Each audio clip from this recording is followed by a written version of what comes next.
to this KIPPRA Annual Regional Conference, which is being held here in Mombasa. I wish to sincerely thank you for taking the time to join us for this important policy discourse under the theme, Strengthening Value Chains for Inclusive Growth in Kenya. The conference comes at a particularly important moment for Kenya and the wider region. Across Africa, countries are increasingly confronted with the urgent need to transform their economies in ways that create quality jobs, expand opportunities, strengthen resilience, and improve livelihoods.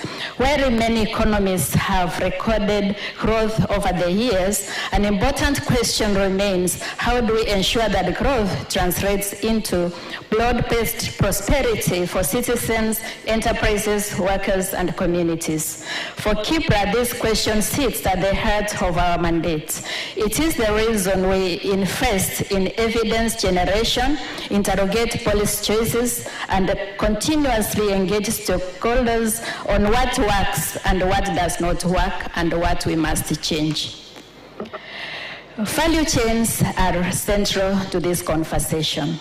They determine how value is created, distributed, and retained within an economy. They shape productivity, competitiveness, and industrial development, and ultimately the quality of livelihoods across sectors. For Kenya, strengthening value chains is no longer optional. It is an economic imperative.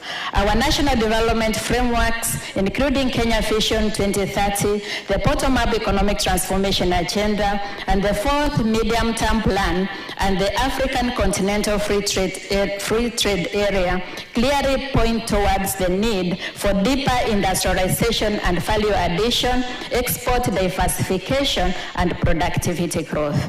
Yet, evidence continues to show persistent structural constraints. Many enterprises remain concentrated in low-value segments of production. Farmers largely export low products with limited processing. Small and medium enterprises continue to face challenges in accessing finance, technology, logistics, standard certification, and competitive markets. This needs to be strengthened so that we are able to improve productivity, processing, and also competitiveness in our manufacturing sectors and logistics sectors. It is therefore with this reason that KIPPRA continues to generate and disseminate rigorous evidence on Kenya's economic transformation pathways. Our research on value chains consistently highlights both significant opportunities and persistent areas of intervention.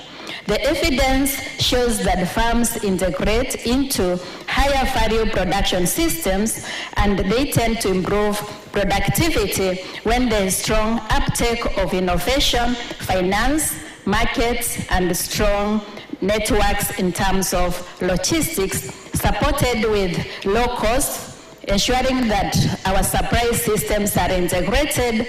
We have strong networks in terms of infrastructure and also strong coordination in all the value chains. The findings that have been presented in this conference indicate that Kenya must move beyond production volumes and focus more deliberately on competitiveness, efficiency, value addition, and value retention. This conference has been carefully structured to deepen that conversation. Over the period that this conference is going on, we will engage across all the sectors, starting from agriculture, manufacturing, services, and emerging industries. We will examine agricultural value chains such as tea, coffee, livestock, horticulture, fisheries, and blue economy, among others. We will also explore industrial value chains, including textiles, apparel, leather, agro-processing, manufacturing, and construction. In addition, we will interrogate services sector value chains such as tourism, transport, logistics, financial services, ICT, and digital platforms. Importantly, we are also deliberately turning attention to to emerging value chains, which include Kenya's improvement in competitiveness. These include artificial intelligence, digital ecosystems, e-mobility, advanced manufacturing, green industrialization, climate finance, and the creative and knowledge economies. As KIPPRA, we recognize that economic transformation is not only about identifying opportunities, but also about shaping the policy and institutional environments that allow these opportunities to be realized. Effective value chains require coordinated investments in infrastructure, logistics, skills development, innovations, ecosystems, financial mechanisms, and regulatory efficiency. Our role as a public policy think tank is therefore to provide evidence that informs these decisions, supports reform processes, and strengthens implementation pathways. We remain committed to ensuring that policy discourse is grounded in data, informed by research, and responsive to emerging economic realities. Equally, we recognize the growing importance of devolution and its impact in strengthening value chains. County governments are increasingly at the forefront of agricultural commercialization, local industrialization development, and enterprise support. Strengthening coordination between national and county governments remain critical to the unlocking of local productive potential and building inclusive development. This conference also places strong emphasis on inclusivity, and Kenya's economic transformation is led to greater heights with the integration of youth, women, persons with disabilities, and marginalized communities. Climate change also continues to shape the global economic landscape, and its effects on agriculture, infrastructure, energy, among others, is key, and it has been considered in this conference, particularly under green industrialization. As we move forward with this conference, therefore, allow me to place on record my sincere appreciation to the KIPPRA management, KIPPRA board and the staff, and also for all our support that we have received from our partners in convening this successful conference, and also the reflection in our dedication to national economic development of our nation. I extend our appreciation to our partners, our stakeholders, our government institutions, county governments, the academia, private sector, civil society, and all the individuals represented here today. With that, I wish to thank you and welcome you all to this conference. All right. Thank you very much, Dr. Elda Onsomo, Executive Director, KIPPRA, at this particular moment to speak on behalf of the International Food Policy Research Institute, that is IFPRI. I'd like to welcome the country program leader for Kenya and Sudan, Dr. Khalid Siddiq. Kindly appreciate him as he comes till he reaches. Sir, the floor is yours. Thanks so much.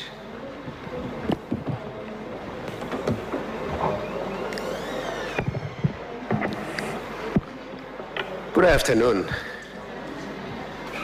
Your Excellency, Principal Secretaries from the Government of Kenya, distinguished representatives of the national and county governments, senior government officials attending today, governors, chair and members of the board of KIPPRA, Dr.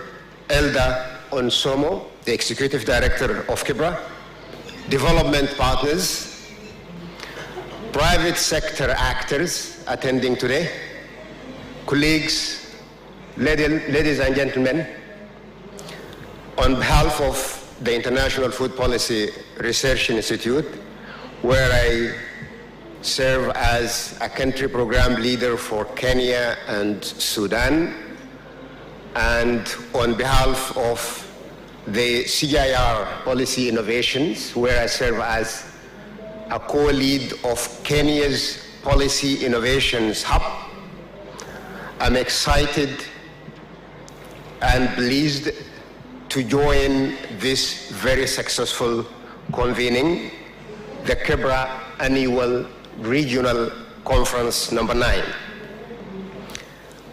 Allow me first to congratulate Dr. Elda and her team for this very important convening and for choosing this very important topic, strengthening value chains, and guided this by targeting inclusive growth. We know how challenging it is. This is a timely topic. Value chains are central in the economy of Kenya, and they are not only about production. They are about jobs, competitiveness, food security, resilience, innovations, and ensuring that growth is inclusive means in simple terms that it should reach out to farmers, youth, women, enterprises, and counties across the country. The International Food Policy Research Institute, in short, IFPRI, is particularly pleased to participate and partner into this very important event. This reflects the strength of our partnership with KIPPRA. Since a memorandum of understanding was signed between our two institutions in July 2022, we have been working with KIPPRA closely on various topics. I mentioned some: policy research, economic modeling, and I'm also delighted to say that our director of the Foresight Unit of IFPRI, Dr. James Thorlow, if you would like to raise your hand, is present here, launching one of the AI-supported modeling tools, and will also be running a training at KIPPRA next week. Together with KIPPRA, we contributed to various analyses. I mentioned some. The bottom-up economic transformation agenda for Kenya, updating Kenya's economy-wide database, what we call social accounting matrix, co-creating Kenya Food Security Simulator, supporting the Economic Modeling Hub, developing the Kenya Tax Model in collaboration with Kenya Revenue Authority, and strengthening national modeling capacity. Most recently, we're also pleased to launch the Kenya Policy Innovations Hub, where Dr. Elda joined the event and contributed to the discussion, while Adan Shiba from KIPPRA has also presented the modeling collaboration between our two institutions. This reflects the depths of our continued evolution and partnership. Looking ahead, our collaboration is extending further into analytical tools and models that can support Kenya's long-term transformation agenda and help identify value chains with the greatest returns to poverty reduction, job creation, food security, and economic growth. We are also proud that KIPPRA researchers are contributing to this event, presenting 7 different presentations covering agricultural transformation, risk profiling, youth, AI and digital modeling, insurance innovations, and inclusive agri-food systems. This reflects our shared commitment to evidence that inform policy and support implementation. I wish you all productive discussions. I have seen a lot of them already, yesterday and today, and I look forward to strengthening our partnership with KIPPRA. Thank you very much. Right, thank you very much, Dr. Khalid. And to speak about labor, because value chains are powered by people. And the reason why we are doing all this is because of the Kenyan people. So labor is at the heart of all this. And to speak on behalf of the International Labour Organization Kenya, that is ILO Kenya, I'd like to welcome Chief Technical Advisor, Ms. Caroline Njuki, for her brief remarks. Kindly appreciate her as she comes on stage. The floor is yours, Caroline.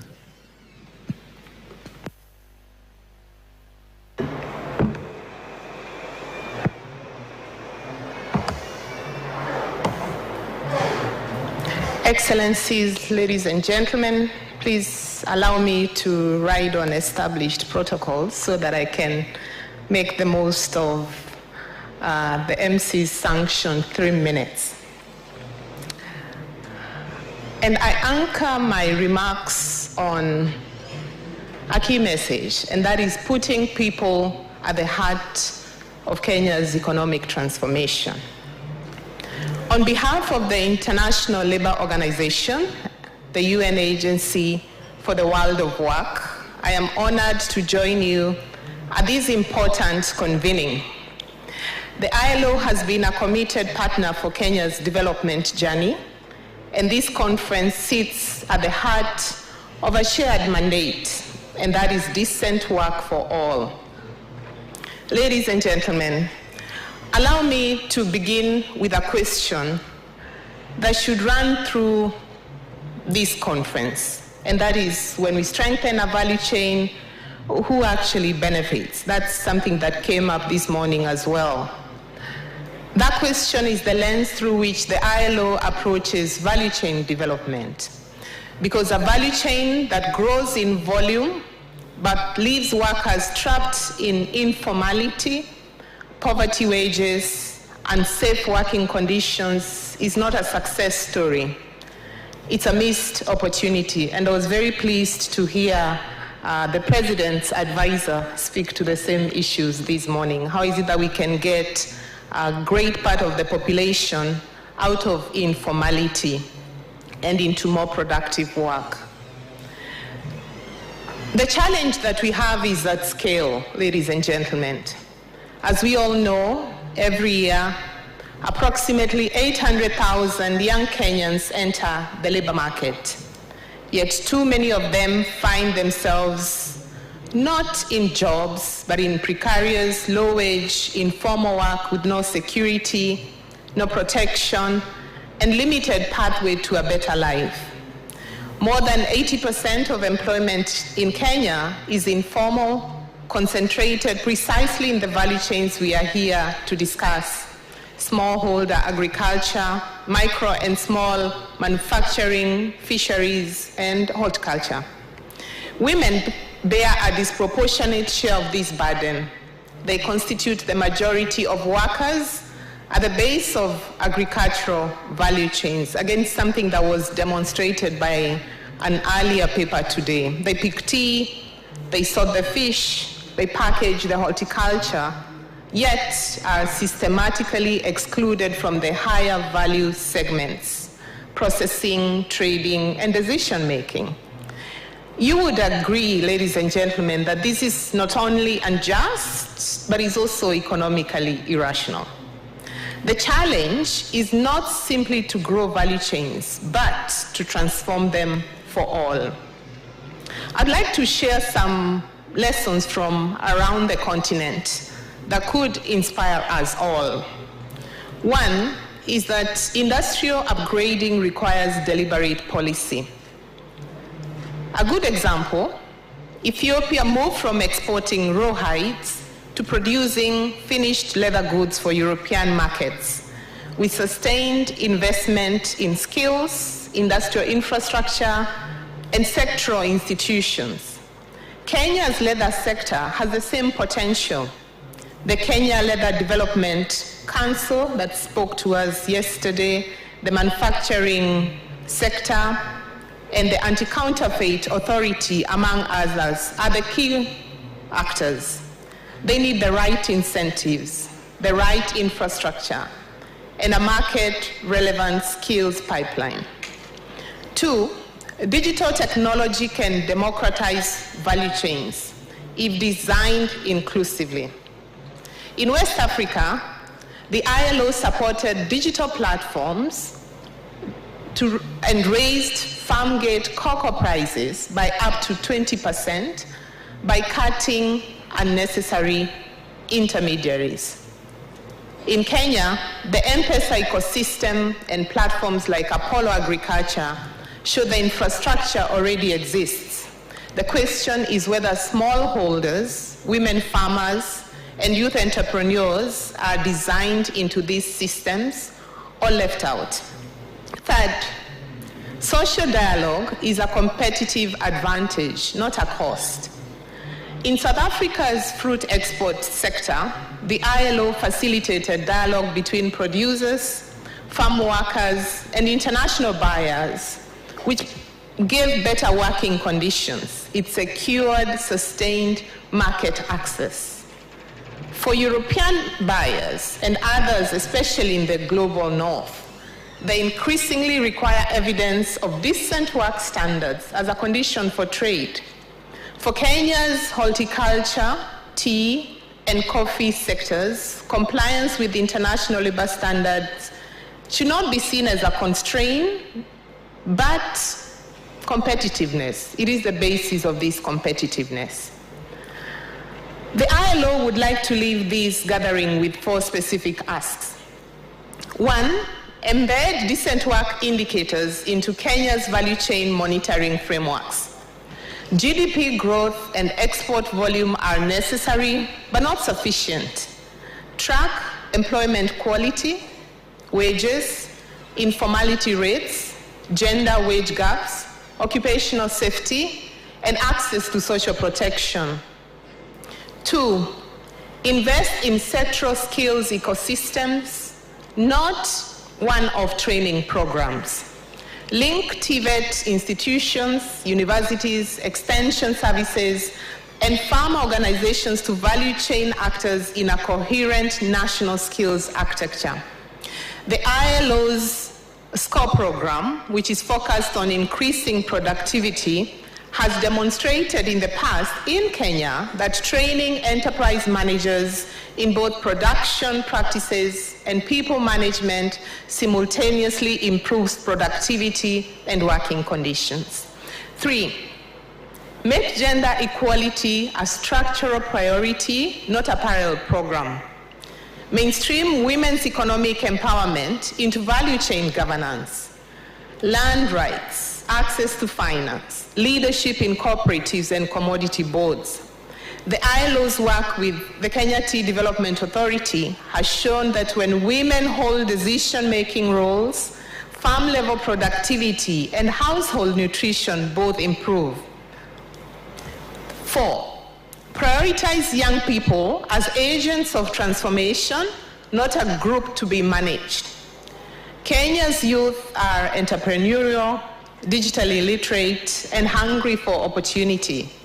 The emerging value chains of now and the future in green energy, digital services, the creative economy, and e-mobility are spaces where young people can lead.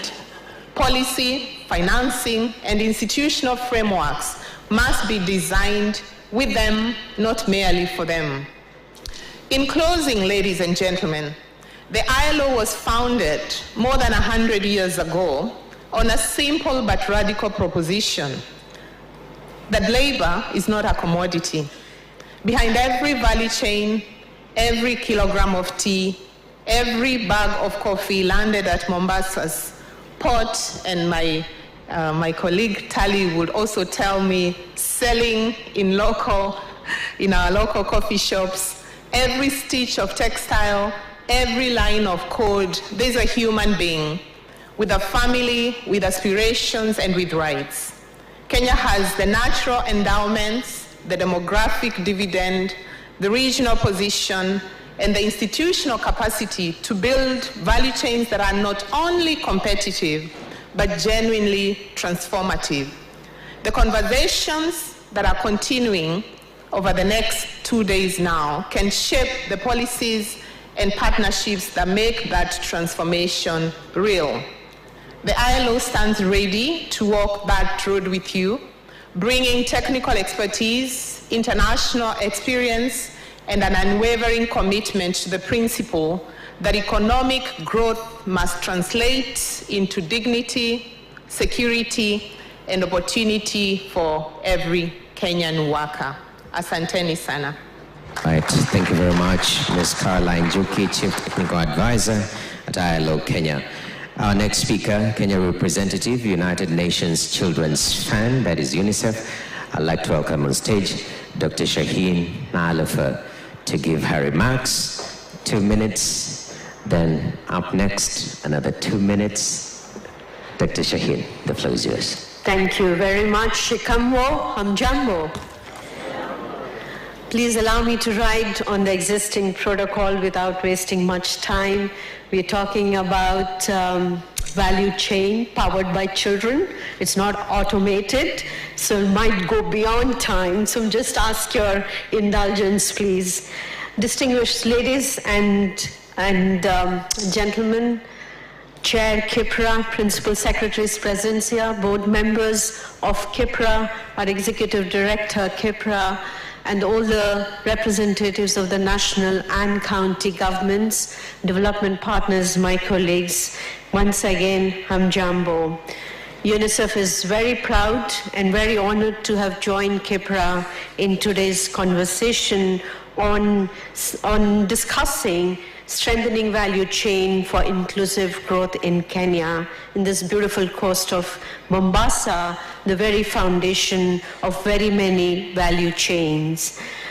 Distinguished guests, I would like to also place my appreciation and proud to join KIPPRA and the State Department for Economic Planning in launching 3 very important knowledge products for which there has been an extensive discussions and presentations also by the ED KIPPRA, the 47 county budget briefs, the climate finance analysis and its implication for children, and the aggregate sector brief, Children First, Smarter Budgets, Fairer Futures, and I love the title.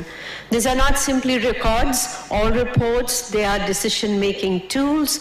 They help answer some very critical leadership questions that has been said in many more words in the previous session. Are resources reaching the counties and communities with greatest needs? Are budgets producing measurable outcomes and results? Are climate investments protecting vulnerable population? Are we financing prevention or continuously praying for the crisis for fighting? And importantly, are citizens seeing value from the public expenditure? Because inclusive growth is not measured by allocations alone, it is measured by outcomes and results.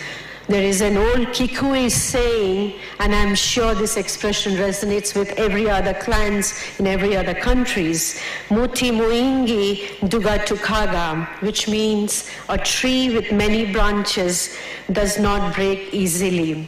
A proverb about resilience through interconnection, whether our ancestors knew it or not. It is also a near perfect description of what a strong value chain looks like. This is a timely conversation, a question both urgent and overdue. But perhaps the most important question before us is not whether Kenya has value chain. The question is, as was in the previous panel discussion, what reforms will unlock value chains that are truly inclusive, resilient, and accountable, because value chains do not fail only because of lack of a production.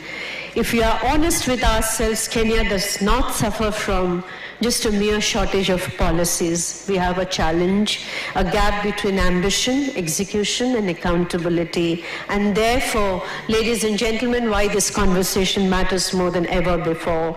When we see value chains, and we heard this yesterday and today, our minds immediately go to tea, coffee, horticulture, leather, or manufacturing, which is very important. But I want to begin somewhere else today. I want to begin at the very first value chain, the most foundational one, and the one we must consistently underinvest in. And I want to begin with a child, specifically a 5-year-old girl in Turkana, or a 3-year-old boy in Mombasa, or a newborn in Matare. Because here is the truth that the evidence screams. Even as our budgets, lines whisper, the human being, which is a human capital, is the most important value chain, hence the importance of interconnectedness between the service sector and the human capital.